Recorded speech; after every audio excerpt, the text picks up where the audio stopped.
My name is Jennifer Lawson, and when I think about being snicky, I think of a sort of a real can-do attitude. I just felt that here we were, young people, we were from 18 to 25 years old, except for a couple of people who were older. But we always had a real can-do attitude. And for me, one example of that in my own experience was when I worked in Lowndes County. And I worked in Lowndes County in 1965, 1966, and at one point we were working on an election. Lowndes County was a place where the predominant population was African American, but for decades people were denied the right to vote. And that we had worked with them to help secure their right to vote, and that they then were planning to run local people as officials for county offices. Then the election was coming up in November, and they had chosen as the symbol for their party the Black Panther. And symbols, logos, were extremely important in that particular time because in the 60s, people would go and they would vote and determine the slate not by the names necessarily, but by the symbol that was on the ballot.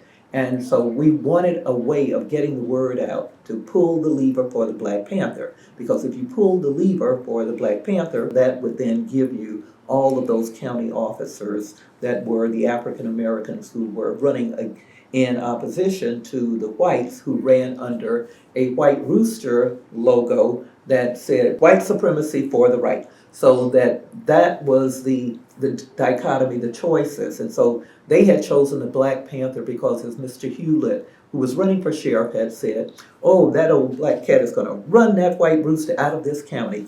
And so we needed to get the word out. We also wanted to make sure that people knew that they should go home after voting. And that was really important because Lowndes County was such a violent place that it was known as Bloody Lowndes. There had been so many instances of whites attacking the blacks there and whites killing black people there. And so that was something that we wanted at all costs to try to help protect people. And there was a place where people had been displaced and run off the land right in the middle of Lowndes County on Highway 80 that was called Tent City. And it was called Tent City because the people who had been displaced as sharecroppers were living there. And from time to time, for fun, the whites would come along and shoot up Tent City. So fortunately, no one was killed in Tent City immediately, but we were very concerned about violence related to the election. So we kept thinking, if we had a way of getting out the word, pull the lever on November 8th for the Black Panther, go home. So that's what we wanted to communicate.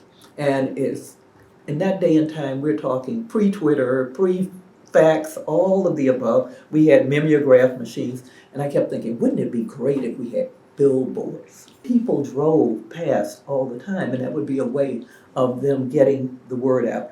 So I said, if we could get lumber, I will make billboards. And I was an amateur artist, just a weekend, painter and everything. So I then drew these giant panthers. I think I made 3 or 4, and we put them up.